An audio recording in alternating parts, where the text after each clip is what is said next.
Bonjour, ici Steve Jean, bienvenue à Québec Mountain Bike Podcast, le balado québécois dédié au vélo de montagne. Avant de vous présenter mon invité aujourd'hui, je dois vous dire que j'ai une dépendance. Dès que je croise une tabagie, il faut que j'y entre, ou même à faire lorsque je passe à la pharmacie, il faut absolument que je me présente dans la section des magazines. S'il y a des magazines sur le vélo de montagne, je les regarde et puis généralement je vais l'acheter.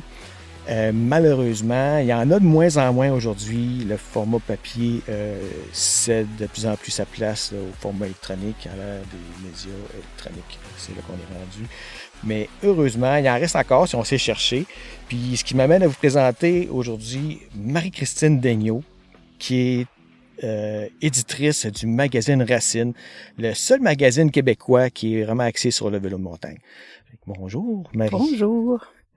Marie, est-ce que tu veux te présenter puis nous dire un petit peu qu'est-ce que tu fais et puis qu'est-ce qui est le magazine Racine? Oui. Dans le fond, moi, Marie-Christine, à la base, je suis consultante en communication marketing.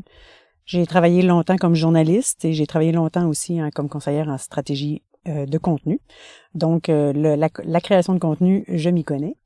En 2020, j'ai décidé de fonder ma propre entreprise, qui est les Éditions Filles de Bois, dans l'objectif de, en fait, faire briller, valoriser l'image des femmes dans le sport de montagne en général. Et à travers mes recherches et mes buts aussi avec mon entreprise, j'ai fini par fonder le magazine Racine. Le magazine Racine, moi, je suis tombé là-dessus par hasard dans une boutique, je pense, ça fait plusieurs années, la première édition. 2021. Et puis, je suis tombé sur le cul quand j'ai vu la qualité du produit. J'ai dit, wow, de où ça sort? C'est quoi ce beau magazine-là? Le papier est superbe, les photos, le contenu, spécifique pour le marché québécois. Pour nous autres, vous parliez des sentiers qu'il y avait dans la région de Québec, d'une foule de sujets vraiment qui venaient me chercher. Puis là, je pense que je t'ai contacté à ce moment-là par courriel. J'ai dit, comment je fais pour m'abonner? Est-ce que je peux l'acheter? Où est-ce qu'on peut se le procurer? Là, c'était vraiment, vous étiez... Au tout début, c'était un projet pilote.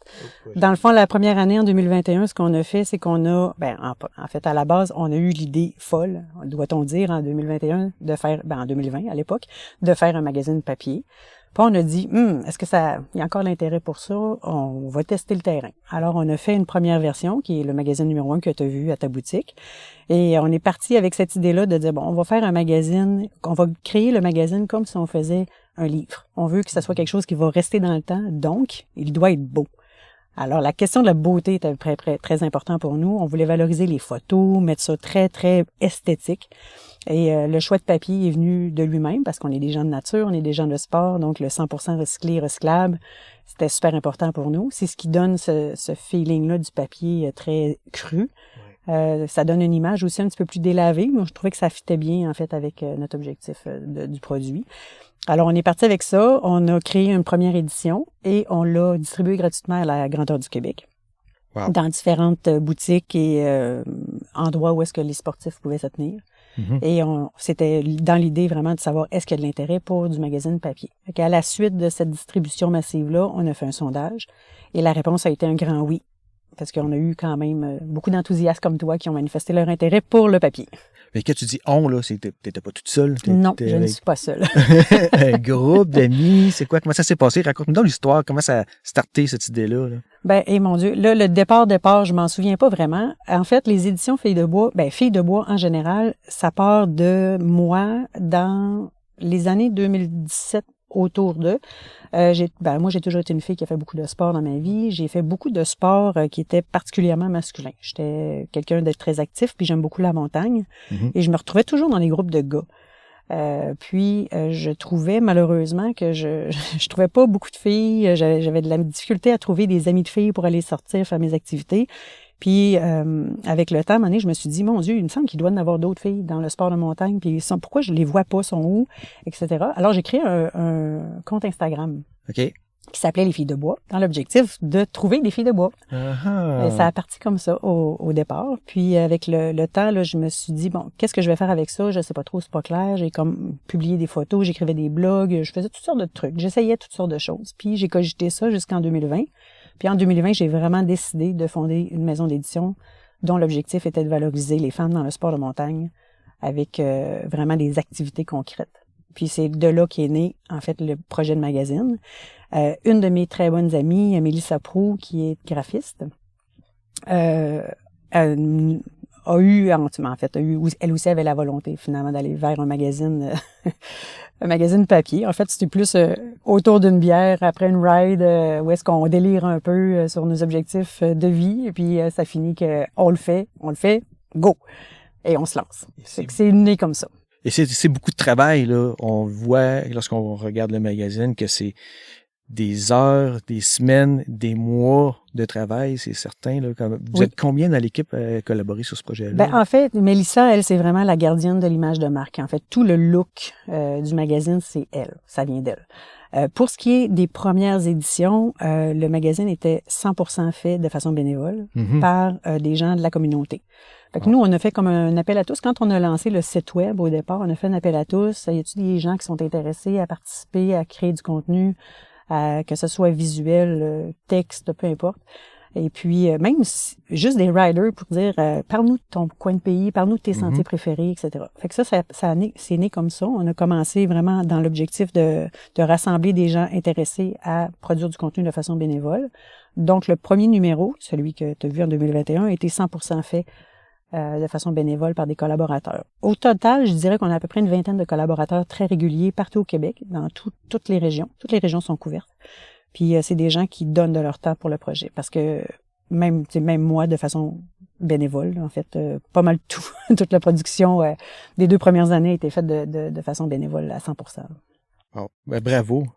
Puis ça paraît que c'est des gens passionnés qui travaillent sur ce projet-là, qui ont travaillé et qui continuent de travailler, parce que c'est pas terminé. Non, exactement ça. En fait, aujourd'hui, tout ce qui est production numérique, en fait, tout ce qui est produit sur le magazine en ligne, ça, c'est toujours encore du 100% bénévole. Fait que tout ce que vous trouvez là-dessus, c'est vraiment des gens de la communauté qui partagent des contenus pour la communauté. Tout ça est fait de façon bénévole dans l'objectif de faire connaître le terrain de jeu du Québec. Et le site, il s'appelle comment, le site? C'est racinemagazine.ca. racinemagazine.ca. Vous pouvez y faire un tour. Super intéressant. Il y a beaucoup de contenu. Qu'est-ce qu'on trouve sur le site, entre autres? Le site web, l'objectif, c'est vraiment de créer du contenu pratico-pratique.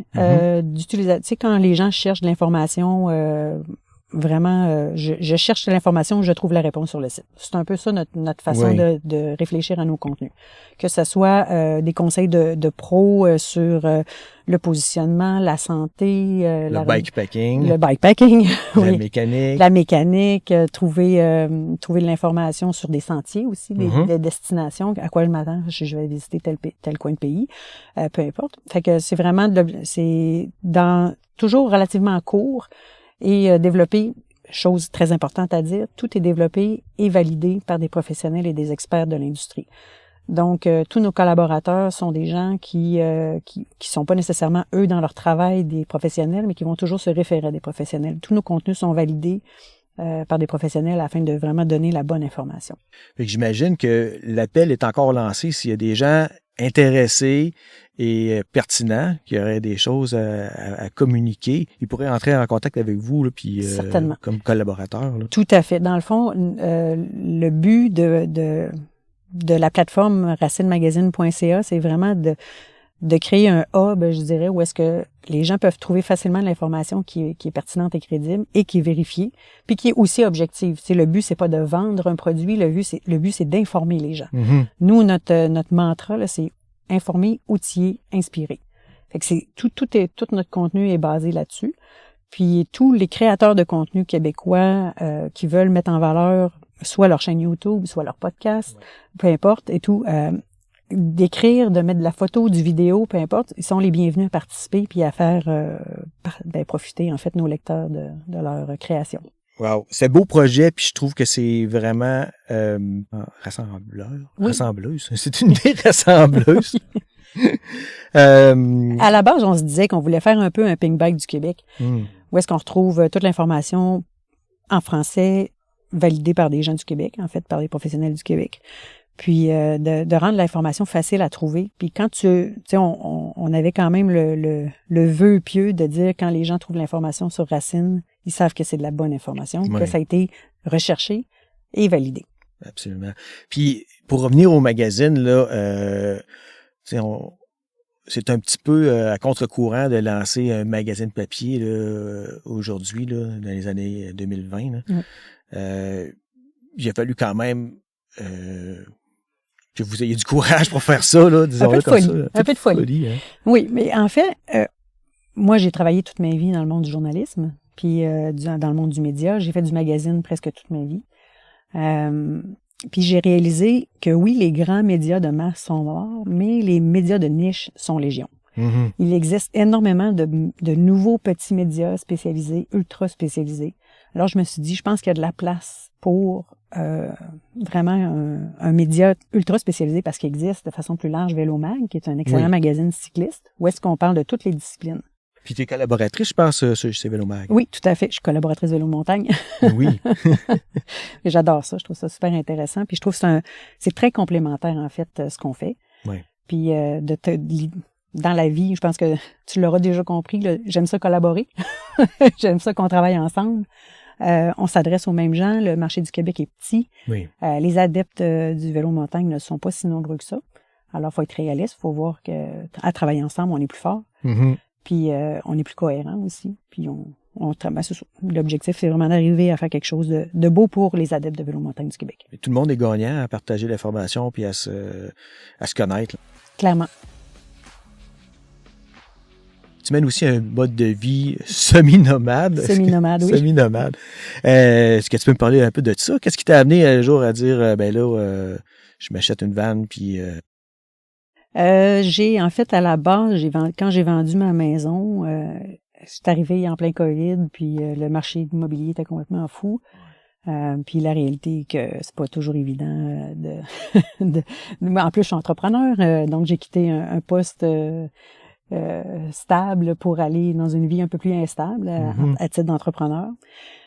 Puis tout ça mis ensemble, plus mes enfants sont grands, mes enfants sont adultes, je suis désormais une mamie maintenant, quand même. Je suis rendue à une autre étape de ma vie complètement. Merci. Fait que la maison familiale était moins nécessaire, le défi de l'entrepreneuriat arrivait dans ma vie, etc. Donc il y a quand même eu plusieurs astres alignés afin que j'essaie ce type de vie-là. Puis je dis semi-nomade parce que dans le fond, j'ai un pied à terre toujours, là, mais je passe, je dirais, de avril-mai jusqu'à septembre-octobre, pas mal de temps dans ma vanne. À voyager le Québec, à aller rencontrer la communauté, c'est ça, à travers le Québec. Là, je suis toujours un petit peu en déplacement. Puis le vélo de montagne, toi, c'est arrivé comment dans ta vie? T'as commencé, te rappelles-tu quand est-ce que t'as commencé le vélo de montagne? Oui, je m'en souviens très, très bien. En fait, c'est en 2016. Ça fait pas très longtemps. Dans le fond, ma tante qui fait du vélo de montagne depuis très, très, très longtemps, qui a même fait des sentiers il y a fort longtemps, au début du vélo de montagne au Québec, me disait, c'est sûr que tu vas aimer ça, c'est tellement ton genre, je te vois là-dedans. Puis à chaque fois, je dis, non, j'aime pas ça le vélo, moi, j'aime pas ça le bicycle, j'aime ça pédaler. Puis je voyais pas l'intérêt, en fait, de faire ça. Et à un moment donné, j'étais en visite chez elle, elle me dit, je te prête un vélo, tu viens avec moi. Et ça a pris 4 coups de pédale, puis j'ai fait oui! C'est mon sport préféré. Puis j'ai calculé ça, c'est drôle parce que justement, j'écrivais récemment un article pour Vélomag et j'ai calculé que j'ai fait du vélo la première fois en juillet, puis à la fin août, j'achetais mon premier vélo. Wow! Fait que vraiment, t'as eu la piqûre, là, c'était instantané. Ça a été fou, là, vraiment fou. Ça a été coup de foudre. Puis quel genre de piste, quel genre de vélo que t'aimes faire particulièrement? Là? T'as-tu Ben moi, j'aime tout, ça c'est sûr. J'adore tous les types. J'aime vraiment beaucoup le technique, ce qui est compliqué, qui demande beaucoup d'efforts, puis que je dois reprendre 3-4 fois la première fois que je le fais parce que c'est dur. Ça, j'adore ça. J'adore les défis autant en montant qu'en descendant. OK, cool. Oui, j'aime vraiment, vraiment, vraiment beaucoup les techniques. Tout ce qui est roche, racine, slab, j'adore. Ça, c'est vraiment mon dada. Si je veux me faire plaisir dans la vie, là, c'est ça que je vais faire. Puis ta piste préférée, ça serait quoi? Là? Ça, c'est impossible à dire. Non, mais... Je sais pas. En fait, mettons la chèvre au Sentier du Moulin, ça va être une piste qui va vraiment me mettre le sourire dans la face. Là. C'est un beau défi technique que j'aime relever. Il y a le book aussi là, qui a été développé cette année, l'année passée, que j'adore également, là, qui est totalement dans mes cordes. Granitosaure aussi va être le style de piste que je vais adorer, dans lequel je vais vraiment... c'est un mélange de cross-country, d'enduro. Il y a quand même des grosses sections engageantes, mais il y a des affaires bien compliquées aussi. C'est ça. En général, ce qu'on retrouve à Sentier du Moulin, ça me plaît beaucoup. Puis, à la fin de cette année, à la fin de la saison, c'était très mouillé, puis il y avait beaucoup de feuilles, puis j'ai décidé d'aller faire le circuit cross-country de Sentier du Moulin. OK. Pulaski, Mec, Lutinta, mes compagnies, là, les vieilles trails de cross-country. Et j'ai eu du fun, là. Je me suis amusée. J'étais dans les feuilles, dans les roches, j'étais mouillée. C'était parfait. J'ai adoré ça. Fait que, tu sais, j'aime vraiment, vraiment tous les styles. Puis j'adore tout ce qui est aérien aussi. Là. Oh oui. Ouais, c'est ça. Je développe... ça, c'est quelque chose qu'il faut développer parce que c'est vraiment pas naturel.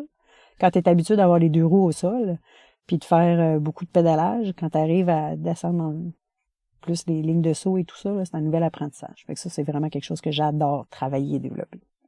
Puis, non seulement, je pense que tu adores développer et travailler ces choses-là, ben tu aimes aussi les enseigner. Oui. Parce que t'es coach chez Level Up MTB. Oui. Puis, ça fait combien d'années que tu es coach pour eux autres? Avec eux, c'est la 2e saison. 2e saison. Oui, exactement ça. Je donne des cours à Québec principalement. C'est arrivé aussi qu'on est allé donner des cliniques un petit peu à l'extérieur parce que l'école est présente un peu partout au Québec, dans toutes les régions du Québec. Ça m'est arrivé aussi d'aller faire des journées de clinique dans les Laurentides ou un petit peu partout. Là. Puis y a-tu un type de clientèle là, que tu chéris un petit peu plus là? Moi, j'aime vraiment beaucoup les riders intermédiaires qui rencontrent le fameux plateau de l'intermédiaire. Mm-hmm. Il arrive à un moment donné où est-ce que au début, tu sais, on apprend vite, la courbe de progression est très rapide. Oui. Puis là, vite, on va plus vite, on va dans les pistes un petit peu plus difficiles, puis là, on s'amuse, on a du plaisir. Puis là, à un moment donné, bang, il arrive un mur. Mm-hmm. Où est-ce que, soudainement, là, on a peur d'aller plus vite, on a peur d'aller franchir quelques obstacles ou des choses comme ça. Puis là, les gens s'inquiètent de dire, mon Dieu, mais comment ça, je progresse plus aussi vite que je progressais? Puis ces gens-là, souvent, vont prendre un cours rendu devant ce mur-là, vont dire, mais qu'est-ce qui se passe? Puis là, c'est là que, des fois, malheureusement, il faut revenir à la base, oui. retravailler un petit peu, reconstruire des bases solides. Puis là, ils se rendent compte que finalement, la progression rapide, c'est cool, mais d'un autre côté, des fois, tu en échappes des petits bouts, ce qui fait qu'à un moment donné, tu arrives dans le fameux plateau de l'intermédiaire où est-ce que, tu dis, mon Dieu, j'avance plus, pourquoi? Effectivement. On a tous vécu ça, ce plateau-là. Clairement, clairement. Puis, ce que j'adore avec les riders intermédiaires, c'est que quand je leur explique ou je fais un petit changement, mais un micro-changement, tu vois dans les yeux c'était ça! Mm-hmm. Puis ça, j'aime ça. C'est à l'intérieur de 2 à 3 heures, on est capable de voir à quel point on est capable de faire débloquer les gens. Puis ça se voit dans le sourire. Puis ça a l'air de quoi pour toi en été, là, une journée typique, là, tu sais, où tu réussis à intégrer travail, vélo, van life, coaching, toutes ces affaires-là, ça ressemble à quoi? Ça ressemble à de la folie furieuse. C'est sûr que j'essaie toujours, en fait, au niveau du coaching, j'essaie de me restreindre à une journée par semaine de coaching. Ça, j'essaie, mais je réussis pas très bien. Je vais être meilleure, éventuellement. Sinon, j'ai quand même aménagé dans ma vanne un petit espace de travail. Puis j'ai pris des habitudes aussi de fréquenter des cafés, certains endroits de coworking et des choses comme ça. Mais ça m'aide vraiment beaucoup à me régulariser. Là. Okay. C'est sûr que mes agendas sont toujours très compliqués parce que j'ai beaucoup de routes à faire. Plus le travail de bureau avec le coaching, des fois les événements, les représentations, parce qu'avec Racine, je me déplace dans les événements, j'ai ma tante. Je participe à plein d'activités, festivals et compagnie. Fait que ça demande, dans le fond, moi je book un petit peu les événements, puis à travers les événements, j'essaie de faire mon agenda pour aller rencontrer, créer du contenu. Puis là, avec le magazine numérique, on crée du contenu, que ce soit vidéo, des entrevues, etc. Fait que ça demande souvent du déplacement. Et donc une journée typique, là, ça commence tôt, ça finit tard. Puis beaucoup de rencontres à tous les jours avec des gens de la communauté. si on revient au magazine, les gens qui veulent se le procurer, là, il est disponible dans certains points de vente, j'imagine. Oui, il est disponible dans les points de vente un peu partout au Québec. Là, je pourrais pas les nommer par cœur, mais sur le site Internet, dans le magazine numérique, il y a, dans le fond, il y a la boutique en ligne où est-ce qu'on peut acheter un abonnement au magazine. Mais il y a aussi la liste de tous les endroits où est-ce que le magazine est disponible de façon physique. On a différentes méthodes d'abonnement, si je peux dire, de se procurer le magazine. On a l'abonnement qui est, dans le fond, un abonnement qui est valide pour 2 ans. Fait qu'on le paye une fois par année, mais l'abonnement dure 2 ans. Fait qu'il y a un renouvellement qui se passe à un moment donné dans l'année suivante. Là. Tu reçois un courriel, je peux être témoin, j'ai reçu cette semaine, un courriel qui dit « Votre abonnement est renouvelé pour cette année. » Exact. Fait que c'est génial, t'as pas besoin de te casser la tête, de dire « Oh, c'est beau, c'est parti, et puis je vais recevoir mon... » L'avantage vraiment de l'abonnement, c'est que quand on est abonné, le magazine, quand il sort de l'imprimeur, il est envoyé à Post Canada, puis il est envoyé de façon massive. Parce qu'on a beaucoup d'abonnés. Là, cet abonnement-là fait que les frais d'abonnement sont, pas les frais d'abonnement, les frais de distribution sont beaucoup, beaucoup moins chers. C'est pour ça la différence de prix, en fait, entre l'abonnement et le prix unique. La seule différence, le 5$ et quelques de différence, en fait, c'est à raison de la distribution. Parce que ça coûte 6$ envoyer le magazine par la poste. Puis, le magazine, c'est une parution annuelle, plus, mais vous avez aussi, vous avez publié... Un guide hors série. Un guide hors série. Oui. C'est quoi? C'est un par année? C'est un par année. Fait que là, dans le fond, dans les années passées, l'abonnement était vraiment juste pour le magazine annuel, puis le guide hors série était à part. Oui. Cette année, en 2024, les abonnés vont recevoir les deux. Fait qu'ils vont recevoir le gros magazine au printemps, puis le petit guide à l'automne. Ça vaut la peine. Ça vaut la peine. Parce que c'est super intéressant. Revenir un petit peu sur ce que vous avez déjà publié dans le passé. Oui. Par exemple, les guides hors série, vous avez sorti un manuel sur... Le dernier, je pense, c'est sur la nutrition sportive. Exact. Super intéressant. Puis vous en avez aussi, avant ça, l'autre, c'était sur... Guide mécanique. Guide mécanique. Oui. Et puis, c'est vraiment génial là, parce que c'est...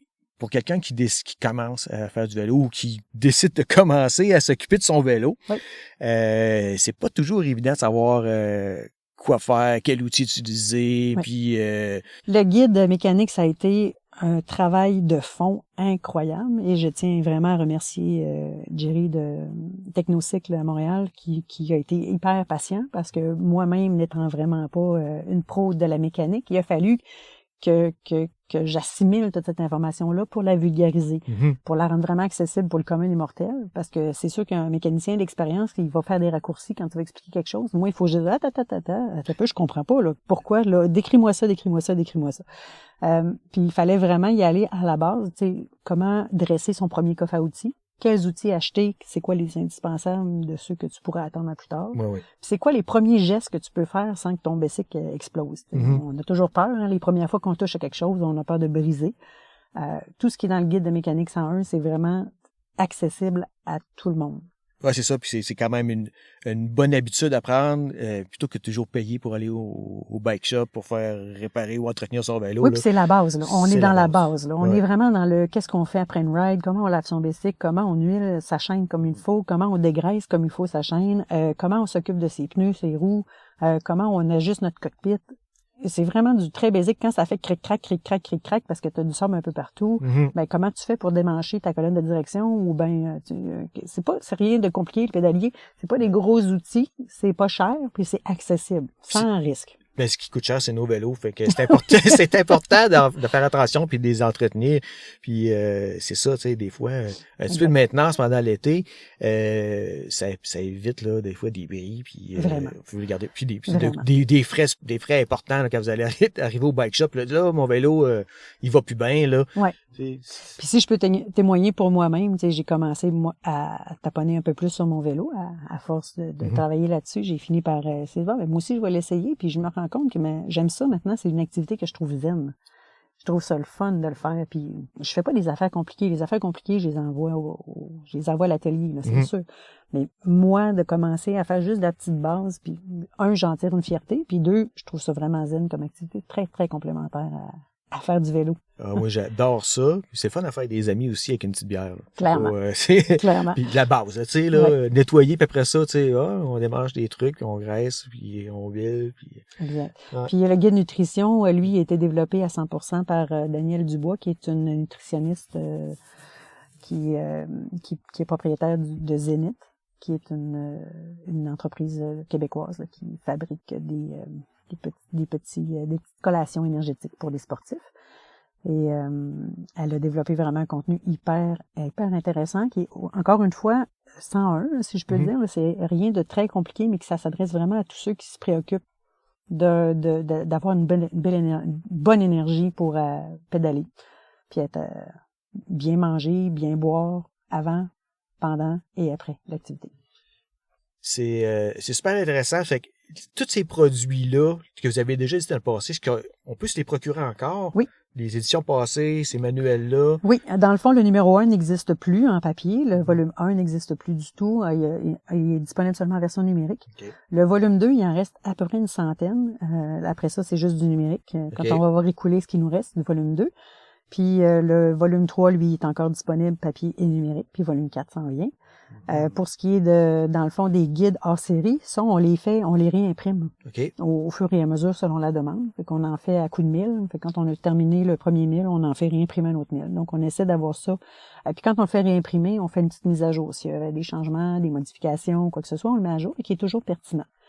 Dans le fond, si je peux parler de la différence entre le numérique et le papier, c'est que dans le fond, tout ce qu'on imprime sur le papier, on veut que ça soit des choses qui soient durables, qui perdurent dans le temps. Si on relit aujourd'hui le volume 1 de Racine créé en 2021, ben tu devrais c'est encore pertinent. On essaie vraiment d'avoir, quand on crée le plan de page, puis qu'on décide quel contenu on va mettre là-dedans, on veut que ça respecte notre informé, outillé, inspiré. Donc, on parle avec des gens de la communauté, puis on parle à des riders inspirants, mais ça passe pas date. Ils sont inspirants un jour, 4 ans plus tard, ils sont encore inspirants.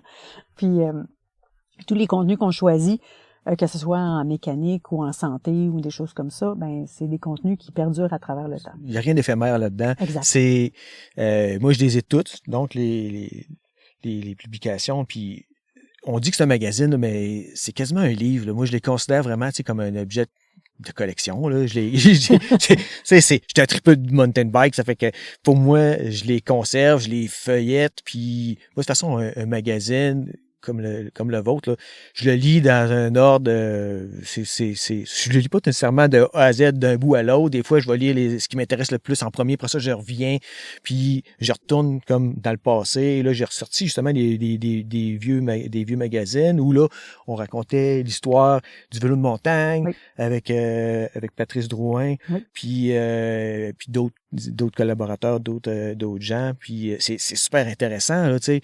Fait que c'est des choses, moi, que j'aime pouvoir me replonger, comme tu dis, c'est ça, c'est le fait que ça perdure dans le temps, que c'est un contenu qui est pas éphémère, je trouve ça, c'est un beau produit, c'est super. Puis l'autre distinction qu'on a essayé de faire, je pense qu'on a bien réussi aussi, c'est dans le fond, nous, nos partenaires, puis je tiens quand même à mentionner que le magazine Racine est rendu possible vraiment grâce à nos partenaires majeurs.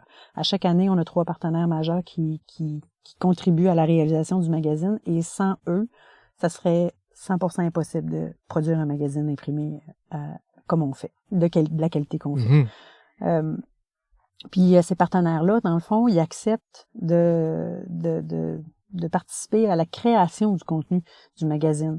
Donc, on n'est pas dans la publicité traditionnelle. Oui, on a quelques publicités traditionnelles, peut-être 6-7 sur 124 pages de contenu. Mais tu sais, le reste, là, c'est vraiment que les marques qui s'engagent dans le produit, ils participent à la création du contenu. Donc, même les marques contribuent à la qualité de ce qu'on retrouve dans le magazine. Fait qu'on n'est pas, tu sais, j'ai récemment acheté FreeHub. Et les 12 premières pages du magazine, avant le sommaire, c'était des pubs. Que de la pub. Que de la pub. Là, c'est un magazine de 80 pages. J'ai à peu près 60 pages de pub dedans. C'est pas le cas pour Racine Magazine. C'est vraiment pas le cas, non. Puis c'est vraiment grave. Tu sais, c'est quand même différent. C'est novateur. Je pense que les lecteurs apprécient particulièrement le fait qu'il y a beaucoup plus de contenu que de pub. Et je remercie vraiment les marques d'accepter de jouer ce jeu-là, parce que c'est pas toutes les marques qui qui accepteraient là, de juste participer à la création de contenu pour la cause, à la limite. Là. C'est superbe. C'est le fun que ces collaborateurs-là appuient cette idée-là puis qu'ils voient l'intérêt là-dedans. Puis là, les gens qui connaîtraient pas le magazine, qui voudraient s'abonner, c'est le temps, là, parce que c'est la période d'abonnement annuel. Oui. Puis on est juste avant Noël, là. Ça peut faire des super de beaux cadeaux. Oui, puis en plus, à cette année, on a, comme je disais, l'abonnement, maintenant, on a 2 numéros, ça c'est nouveau. Puis les abonnés ont des rabais additionnels sur les achats suivants. Donc, si tu veux acheter soit des vêtements, des autocollants, des accessoires ou bien même des numéros antérieurs, il y a des rabais vraiment à chaque fois. Aussitôt que tu es abonné, tu bénéficies de tous les rabais à la boutique. C'est des rabais automatiques. Fait que ça, c'est quand même intéressant aussi. Puis c'est un avis aussi aux abonnés actuels. Oui. Eux aussi en profitent. Allez faire un tour sur le site web, il y a plein de marchandises, on peut s'acheter des trucs, faire encore là, des belles petites idées de cadeaux là. Oui. Ça fait que cette année, on a des cartes cadeaux aussi. Oh. C'est nouveau de là. C'est super, ça fait que bon, on va sur racinemagazine.ca. Je pense que ça fait pas mal le tour. Est-ce qu'il y aurait quelque chose que tu aimerais qu'on discute? En fait, c'est vraiment d'inviter les gens à découvrir le site web, puis 2, surtout, s'il y a de l'intérêt à participer, à collaborer. Actuellement, là, les gens qui font le magazine imprimé, c'est tous des gens de plein air. Nos collaborateurs, nos journalistes, nos photographes, même les graphistes, c'est des tripes de plein air, c'est des gens qui sont passionnés par soit le bike ou la randonnée, c'est des gens de sport de montagne.